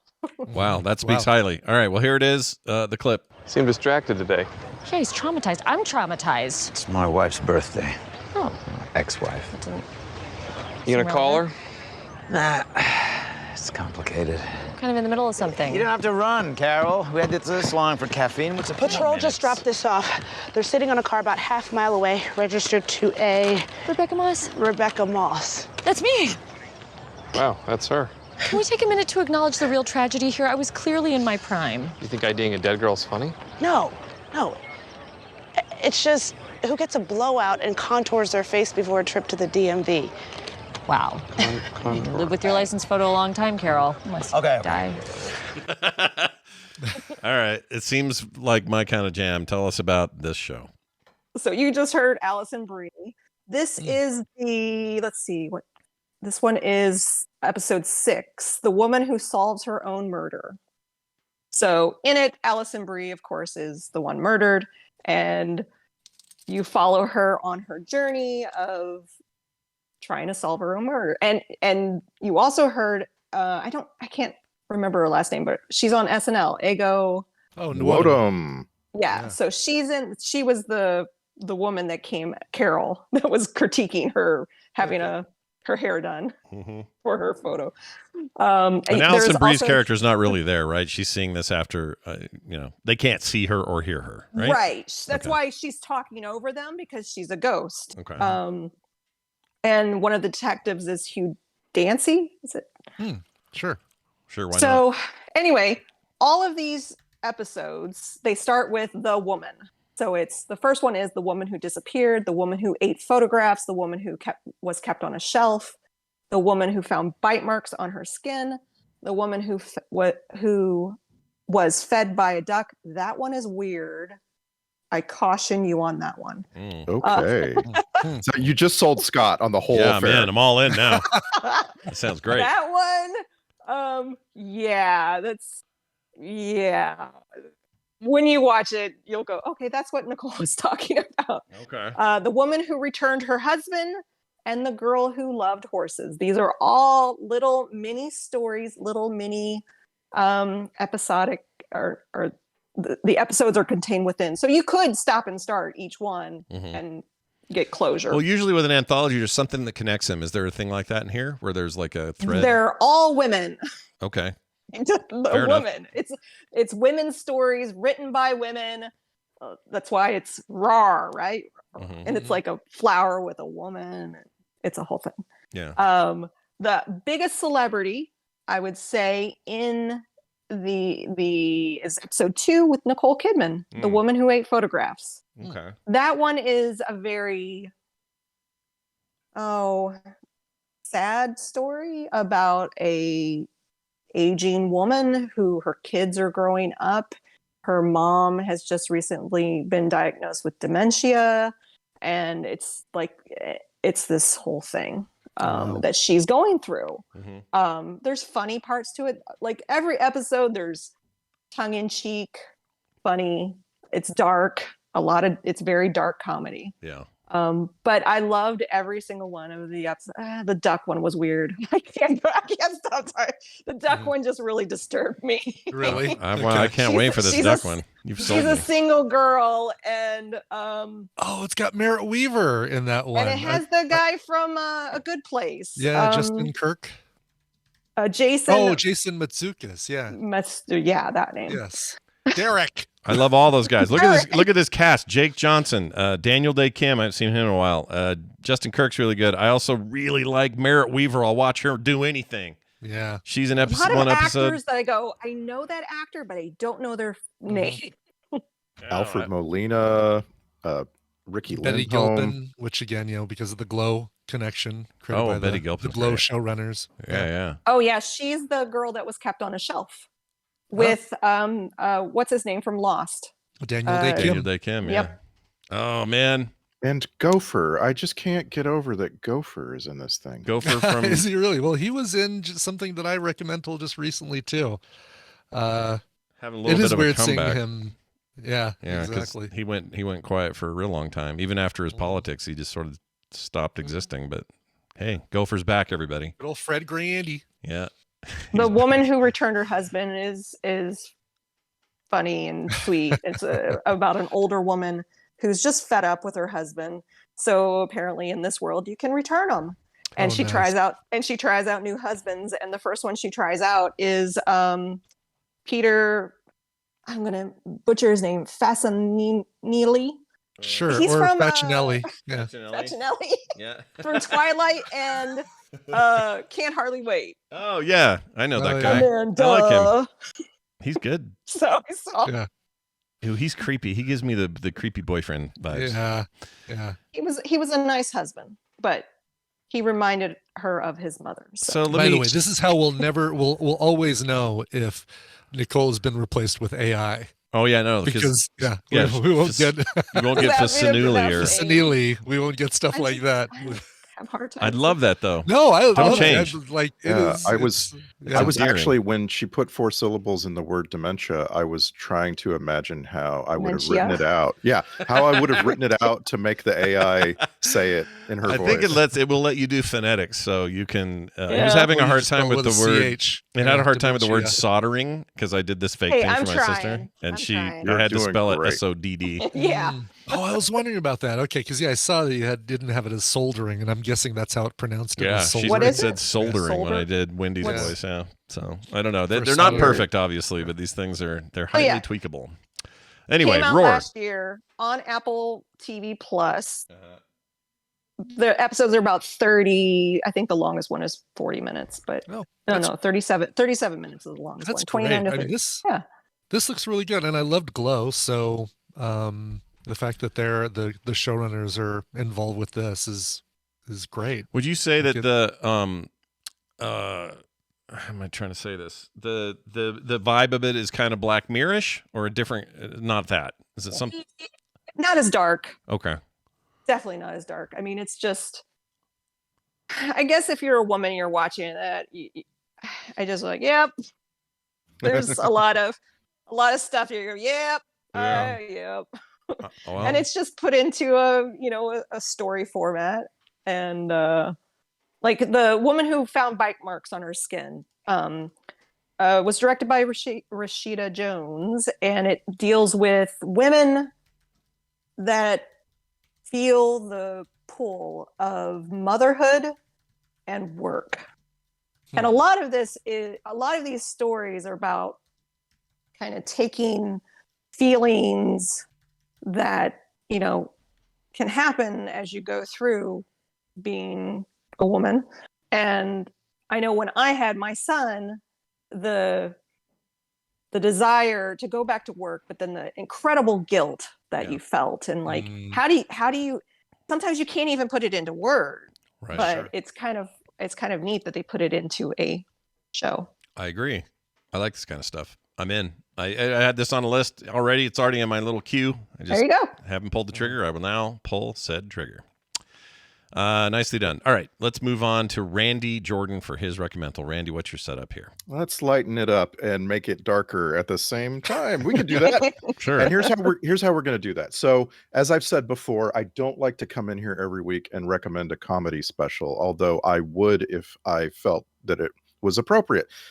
There are so many great comedians who keep cranking out comedy specials, right? Yeah. Like, you should just watch them. Like, if there's a new special from Nicole Byer or Roy Wood Jr. or Hannah Gadsby or Bo Burnham or Gerard Carmichael, I could list 100. Like, you should just watch those if they come out, right? So I'm here to tell you, I watched the comedy special and I did not expect to like it, and I loved it. And it just came out a few days ago, and it's from a comedian that I have been ignoring for 15 years. And now I'm scratching my head like, oh, maybe I should pay more attention to this person. All right, well, let's play it and see what we get. Thank you. Speaking of Glow, by the way. That is, of course, Mark Maron. His brand new special just came out a few days ago, is called From Bleak to Dark. And it's that. Like, I just played the first minute. It is that, and it just goes on, and you're like, how is he doing this? Like, he closes with 10 minutes on his girlfriend who died. And this happened like a year ago. Oh God. And it's like, how I don't understand how this is. Like, do you remember the first time you saw Nanette or like heard Hannah Gadsby? And she says, I am not here to make you laugh. But then she goes on to make you laugh despite trying not to. This is the inverse of that, but it's just as dark. He is obviously trying to make you laugh, but he's asking himself over and over and over, should I be even talking about this subject, you know? And it is just brilliant. I have mistakenly paid no attention to Mark Maron for a long time, and he is top of the game. Did you watch him in Glow? No. Oh, it was great in Glow. I love him in those small parts and stuff. And I used to listen to, back in the day, used to listen to WTF, the podcast that he did. He was a great interviewer, and he let his subjects talk. Yeah. Well, and what turned me off on that was that, generally speaking, I don't care about people who are in their own head. I don't find that entertaining compared to people who are talking about subjects outside of their own head. And so, like, I listened to Mark Maron a couple of times in his heyday, and I was just like, I need this guy to just go to therapy, and I'm not going to be a part of that. But apparently, apparently he is really, really good at writing stand-up. Like, he's like exceptional at writing stand-up, and this is such a good example. Yeah, I need to see this. I like him a lot. I like his stand-up. I like his show. Brian's right about his interview style. It's one of the best. He gets the stuff out of people that I feel like Stern does this a little bit as well. But Maron's really top of the game in that regard. And for a long time, he was the #1 podcast in the world. Yes. Until Rogan and others came and usurped it. But yeah, he's a really interesting dude. But I have to admit, the things I like the most from him are these weird bit parts. It wasn't so much a bit part, but what he did in Glow and other. I'm trying to think of some other stuff I know I've seen him in. But but whenever he shows up in some show and he's just playing some kind of nebbish negative character, it's always good. Yeah. It's always funny. All that beard and all that hair. I love it. The most legendary comedy specials have something that you never expected, and that just kind of like force you to remember them. Do you know what I mean? There's just like a handful of them over the years. And in this one, he does a joke that's a long story, but the joke ends with him telling the joke on stage in the moment that he's telling it. It's this crazy thing. I've never seen somebody do this, where he tells a story that leads up to the current present actual moment he's telling it. Wow. I'm just like, it was just brilliant. I love this guy. Can't wait to see it. I will definitely watch that. I like a good stand-up comedy routine. There is, I didn't recommend it. Like, I didn't ask my wife to watch it. I don't recommend it for anyone who is struggling with dark things. Yeah, sure. This is a trip into some really bad times. Like I say, his longest bit is about his girlfriend dying and him being, present for that. Like, she had a sudden diagnosis of leukemia and died very rapidly. Yeah. And like, you can tell this is just like the most terrible thing that has happened in his life. And this is not for everybody. Yeah, strikes me as a guy who deals with hard stuff through laughter, and that's his. He may be seeing an actual therapist, but I think this is part of his therapy. And again, it's called From Bleak to Dark. It is on HBO Max. Very nice. All right, I will end with a very much fictitious thing that's got nothing to do with comedy, although there are some funny moments. A movie I meant to see when it came out and didn't. Here's my clip. Fletcher. Buenos tardes, Raimundo. I should stab you with that f***ing rolling pin. Oh, don't be cunty. I was just hoping we could have a cosy little drink together. So, I've got a meeting on Saturday at your favourite newspaper. As the best private investigator in this smoky little town. Good evening, ladies and gentlemen. They are ready to put 150 grand in my pocket to give them some filth. Good for me, that. But in this case, it's bad for you. Okay. If you don't know what this is 2020's The Gentleman. No, sorry, 2019 is when it came out. The Gentleman, directed by Guy Ritchie, written by Guy Ritchie. I love Guy Ritchie movies where he gets back to the basics of London-based crime, mobster business. So, the Two Smoking Barrels era or Snatch or any of that stuff. Love those movies. And The Gentleman, in a lot of ways, is his big return to that. And the guy you heard talking there was none other than Hugh Grant. Yeah, almost an unrecognizable Hugh Grant. Yeah, it took me a minute, I will say. I knew he was in it, but I was like, wait, is this him? Like, it was freaking me out. The movie is a little weird. It stars Matthew McConaughey as an American transplant into the London underground crime syndication business. And his girlfriend, played by Michelle Dockery, who is always good. I love her. Charlie Hunnam is Ray, this character he's talking to that just yelled the F-bomb at him. It has a smaller but amazing role from Colin Farrell that I will never forget. Yeah, It's amazing. Tony Wu is really good in this. It's just, I don't want to give too much away, but it's basically, underground drug trafficking, Cockney speaking Guy Ritchie movie. Yeah. And you either like those already or you don't.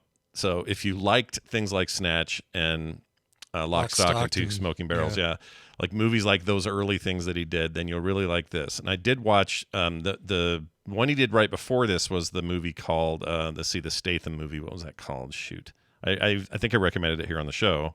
It was Wrath of Man.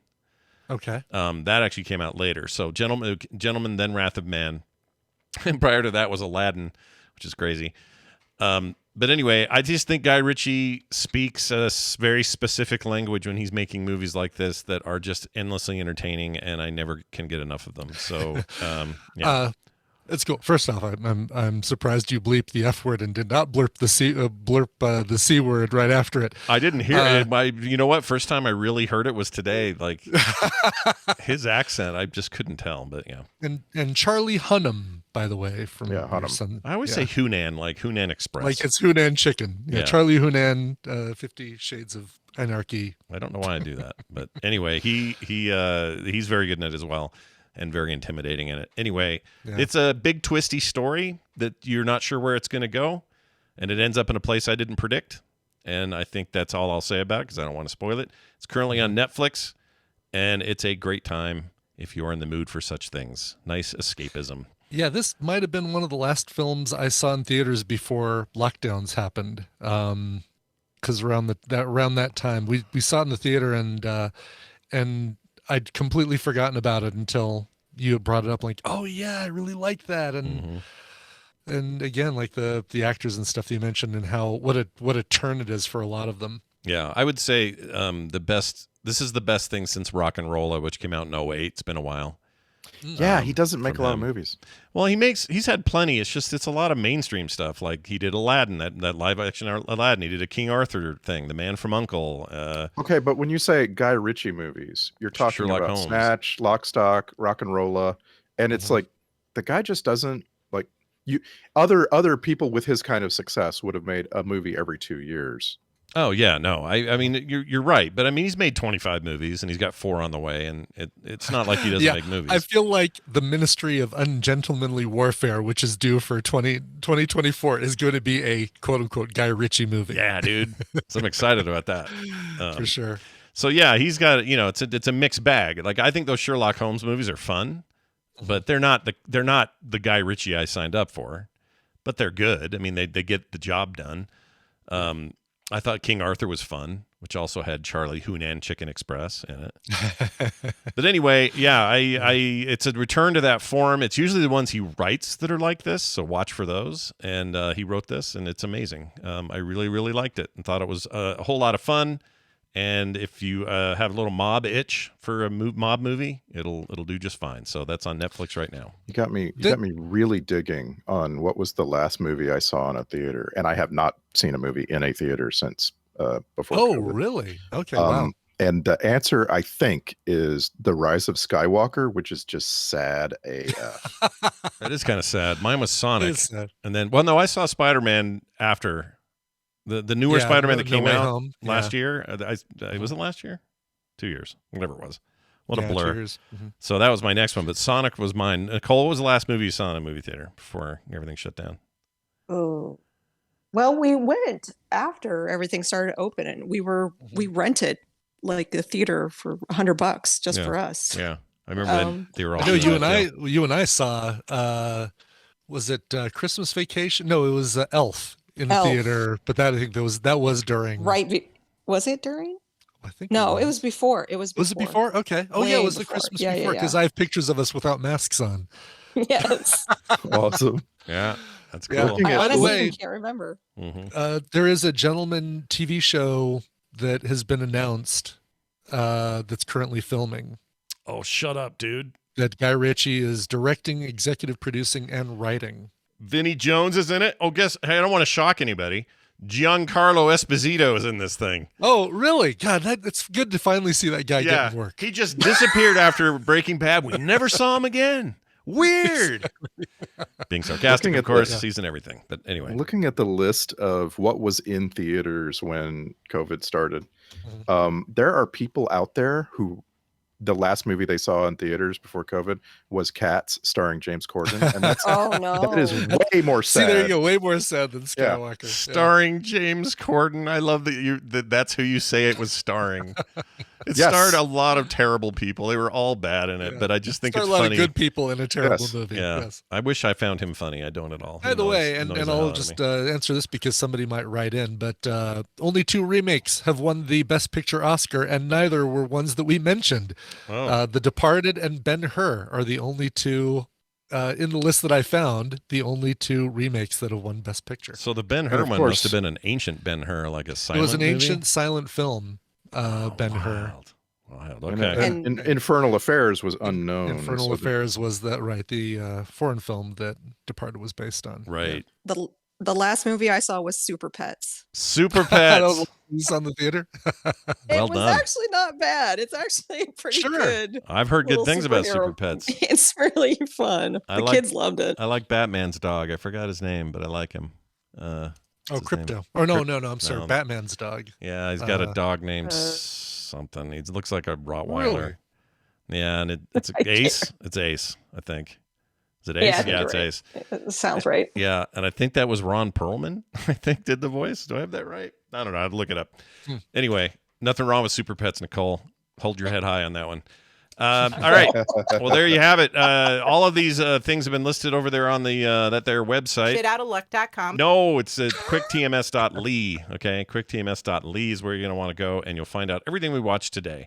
Thank you both for hanging out with us, and I hope you have an amazing week. Thank you. You. Okay. I'm looking at films that were released in February 2020, and I think we saw the Elizabeth Moss Invisible Man in theaters. Might have been the last thing that we saw in theaters. How was that? Was that any good? Never saw it. No. Wow. You answered that so fast. Yeah. No. It was she was great, but it was like a wow. Invisible Man is a horribly abusive boyfriend, and it's just like, oh God, this is just hard to watch. Hard to watch, yeah. She's always good, but I was not drawn to see that. I felt like. I imagine there was, and I can't remember for sure, but I'm pretty sure there was a shot in that film where the camera gets up really close in Elizabeth Moss's face, right at her eyes, and she does that. Oh yeah. Yeah. That she blinky, likes doing almost blinky thing that she does. She does it all the time in Handmaid's Tale. Drives me crazy. Do you think if Oliver Stone fell down a hill and Elizabeth Moss got in the way that he would gather moss? Do you think that would happen? All right, moving on. Let's do this here ending of the show stuff that we like to do. I'd like to remind people that Play Retro is tonight instead of yesterday. 3:30 Mountain Time is when that's happening, so watch for that live show. No DTS for me until tomorrow. So there's that whole thing. We got Core coming up on Thursday, but we'll talk about that tomorrow. Brian, you got anything else going on or happening or posting that people should know about? Nothing to. Oh, I'll take that back. Yeah, we have a brand new episode of Soundography that just dropped. Something that Hammond and I started doing last season, and we're going to do every season. But we go back and revisit all of the artists that we did on a previous season to see what they've done, what they've released since the episode that we talked about them on. It was like nine years since that first season, or 8 years or something. Yeah. And maybe a little bit less than that. But we go back to season 2 and talk about bands like, Crosby, Stills, Nash and Young. And, trying to remember who else we talked about in that season. Crosby, Stills, Nash and Young was the one that comes to mind because we recorded before David Crosby passed away. Oh. The revisiting. And then we released it afterwards, and of course, so that doesn't talk about David Crosby passing away. Okay. But that new episode is on soundography.com right now, and another new episode will drop on Monday. Fantastic. Watch for that. All right, let's get out of here. Speaking of music, I know you have a little bucket there, and you just pull out of there and just do stuff, so Let me grab a bucket. This one comes to us from Sean, who says, "Howdy, B and S. I know you tend to do covers for requests, but being an old school Weird Al fan, I really get into parodies. For my 53rd orbit of our local star this Saturday, the wife and I would like to request a parody of Holiday Road. This is performed by Insane Ian. I can't be 100% sure of the artist, but it is. Yeah, it's done by Insane Ian. I can tell you that right now. From a track that he released in 2019. But every time we hear it, we think of Scott and his perfectly justified fascination with this movie. Yes, it's a cover of Holiday Road entitled Fury Road. Oh, enjoy. What? Lindsey Buckingham parody right here. Going out to Sean. A parody performed by Insane Ian. Oh, 53. Hold on. Let's party.